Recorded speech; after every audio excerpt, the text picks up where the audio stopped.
Generally ഒരു ദിവസം എത്ര അവേഴ്സ് ഉണ്ടാവും? 24 hours. പക്ഷേ ഇന്ന് ഈ ഒരു ദിവസം 23 hours ഉണ്ടാവുള്ളൂ.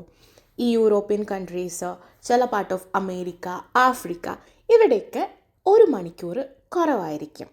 ഇപ്പോൾ 8 മണിക്കൂർ ഉറങ്ങുന്ന ഒരാളാണെങ്കിൽ ഈ ഒരു ദിവസം നിങ്ങൾക്ക് 7 മണിക്കൂറേ ഉറങ്ങാൻ പറ്റുള്ളൂ.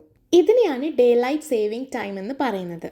എക്സാമ്പിൾ പറയുകയാണെങ്കിൽ ഇന്നലെ വരെ ഇറ്റലിയും ഇന്ത്യയും തമ്മിലുള്ള ടൈം ഡിഫറൻസ് 430 hours ആയിരുന്നു. അതായത് ഇറ്റലി ഇന്ത്യനേക്കാളും 430 hours ബാക്കിലാണ്. എന്നാൽ നാളെ തൊട്ട് അത് 330 hours ആണ്. എൻറ്റമോളജിസ്റ്റ് ജോർജ് ഹഡ്സൺ ആണ് ഈ ഒരു കോൺസെപ്റ്റായിട്ട് വന്നത്. ആൻഡ് ജർമ്മനിയാണ് ഫസ്റ്റ് കൺട്രി ഇത് ഇംപ്ലിമെൻറ്റ് ചെയ്യുന്നത്.